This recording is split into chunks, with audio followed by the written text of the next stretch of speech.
Bon, ici, nous allons parler, montrer que Christ, non seulement, il a le vrai Christ, je dis bien le vrai Christ Koudoumané qui était noir, a existé, venu dans l'Afrique ancestrale, mais il n'est pas sorti de l'Afrique du continent noir. Il est venu uniquement pour le peuple noir à son époque. Pour cela, on va dans Marc, chapitre 12, au verset 1.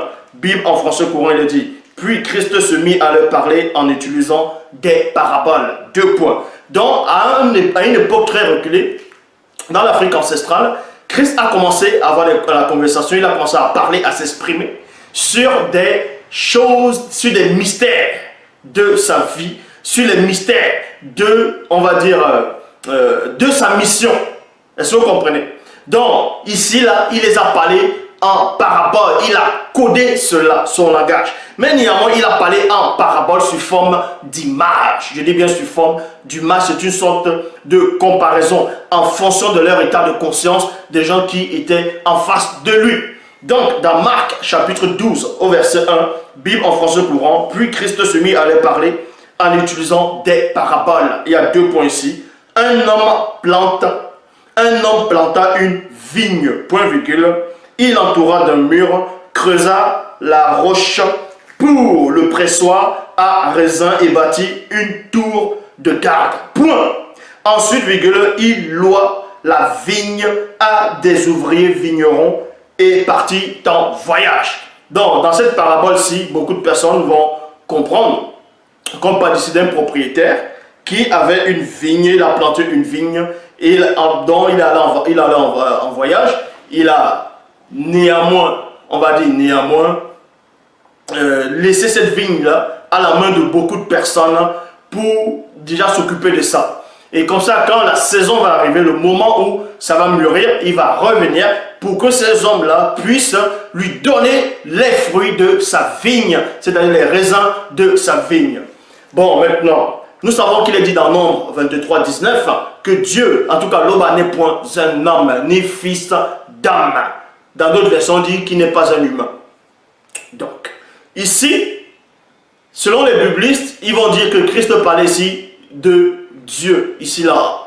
Mais, comme j'ai dit, c'est une parabole, c'est une image. Est-ce que vous comprenez? C'est une image, c'est en fonction de l'explication qu'il avait donnée par rapport. Ça ne veut pas dire que Christ ici comparait le Créateur à un homme, puisqu'il sait que le Créateur n'est pas un homme. Mais ici, c'est une image correspondant au visible, pour que les gens puissent comprendre ce dont il a envie de parler ici.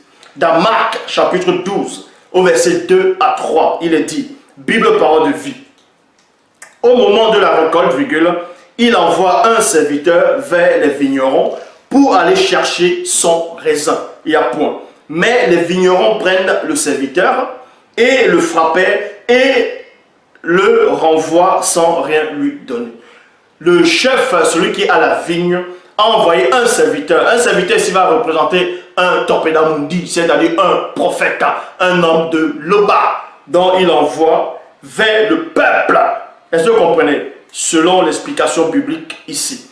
Il envoie vers le peuple d'aller chercher, on va dire, son raisin. Le raisin va symboliser quoi ici? Ça va symboliser les fruits. Est-ce que vous comprenez? Non seulement les fruits, et aussi d'autres personnes dont on les lègue le troupeau. On va les léguer le troupeau à ces gens. Maintenant, le troupeau, on doit élever le troupeau pour qu'il atteigne la maturité spirituelle. Et là, maintenant, on doit venir recueillir ces gens-là pour les ramener. Et quand on envoie un serviteur, c'est-à-dire un prophète, on envoie un saint, les ouvriers l'attrapent. En gros, ici, on vous dit que les ouvriers l'ont renvoyé. Au moment de la récolte, il envoie un serviteur vers les vignerons pour aller chercher son raisin. Mais les vignerons prennent le serviteur, ils le frappaient et ils le renvoient sans rien lui donner. Donc, ils ont attrapé, ils l'ont frappé, ils l'ont renvoyé. Marc, chapitre 12, au verset 4 à 5. Bible du semeur, il dit: alors le propriétaire les envoie un deuxième serviteur. Celui-là, virgule, il le frappait à la tête et le couvrir d'insultes. Donc on a envoyé un deuxième, mais on l'attrape, on l'a saisi, on l'a frappé à la tête. On l'a frappé à la tête Et on l'a couvert d'insultes, donc on l'a insulté et on l'a renvoyé. Le maître leur en envoya un troisième virgule et celui-là, il le tuait. Ils le tuèrent, puis beaucoup d'autres et ils battirent les uns et tuèrent les autres. Ils ont battu les uns et tué les autres. C'est pour cela que vous voyez, même quand vous lisez dans la Bible actuelle classique, dans ce que vous appelez l'Ancien Testament, vous voyez qu'on a envoyé des prophètes, on a envoyé des saints, on a envoyé des messagers. Le peuple ne comprenait pas, le peuple frappait les autres, ainsi de suite. Donc, il est en train d'expliquer ici, de raconter cette histoire. Dans Marc, chapitre 12, au verset 6, dans la traduction Abbé Crampon, il dit, il y avait encore quelqu'un, virgule, un fils bien-aimé, 2 points, il envoya vers eux le dernier, virgule, disant, 2 points, ils auront égard à mon fils. Ils auront égard à mon fils. Donc ici, là, on va décortiquer le vrai et le faux ici.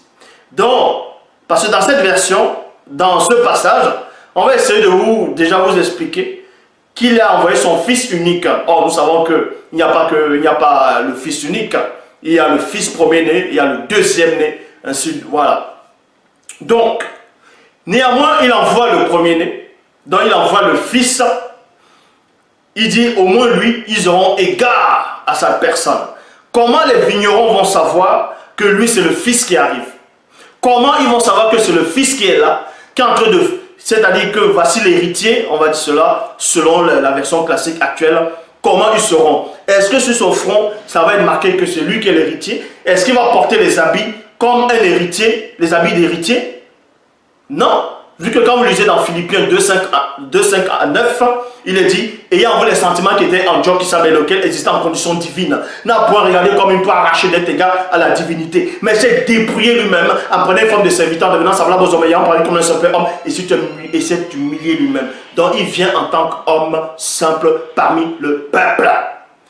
Et comment on va reconnaître que c'est lui l'héritier? Comment on va reconnaître qu'il est le fils?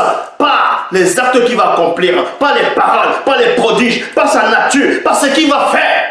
Parce que Nicodème, quand il est venu voir Dieu qui savait, le soir, dans le deuxième chemin, il a dit, Rabbi, Lady, nous savons, quand il dit nous, c'est ça, ces vignerons là. Il dit nous, ce sont ces gens là.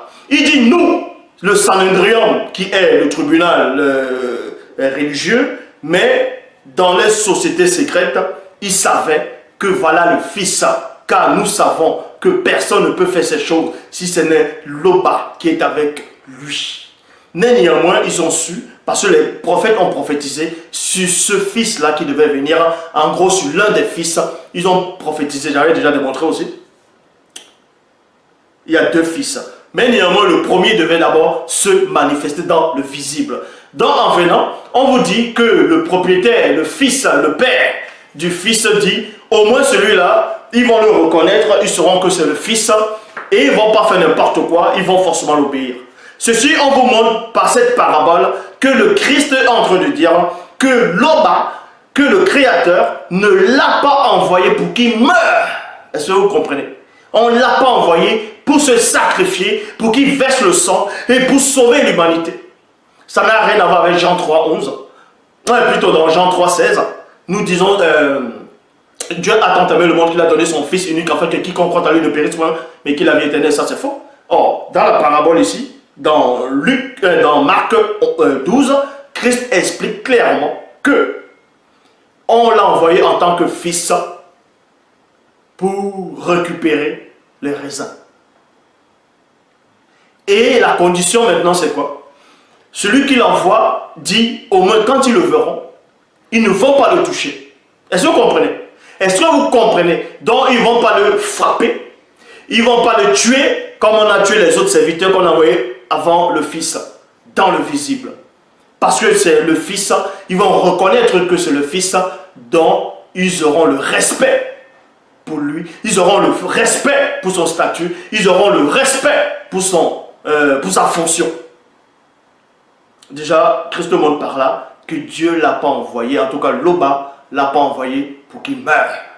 Dans les autres passages où on va dire que Paul et son père a dit qu'on l'a envoyé pour mourir, qu'on l'a envoyé pour ceci, que même, on dit encore que le même Christ a dit, toujours dans l'évangile de Jean, que je donne ma vie afin de la reprendre. Personne ne me le lote. Je la donne de moi-même car j'ai le pouvoir de le donner et j'ai le pouvoir de la reprendre. Tel est l'ordre que j'ai reçu de mon Père. Ça c'est faux. Loba n'a pas envoyé Koudoumane pour qu'il meure. Parce que Loba n'envoie pas le juste mourir. On n'envoie pas le juste au suicide. En tout cas, le vrai créateur. Donc ici, dans Marc chapitre 12 au verset 6, traduction avec crampon, il le dit, il y avait encore quelqu'un, un fils bien-aimé, il envoya vers eux le dernier, on sait que ce n'est pas le dernier, disant deux points, ils auront égard à mon fils. Dans Matthieu chapitre 21, verset 37 à 40, Bible du sommeil le dit, finalement, virgule, il leur envoie son propre fils en disant deux points, pour mon fils au moins, virgule, ils auront du respect. Ils auront du respect. Ça veut dire quoi? Quand on a le respect pour quelqu'un, on ne frappe pas la personne. On n'insulte pas la personne. On ne tue pas la personne. Donc Christ n'a pas été envoyé pour mourir.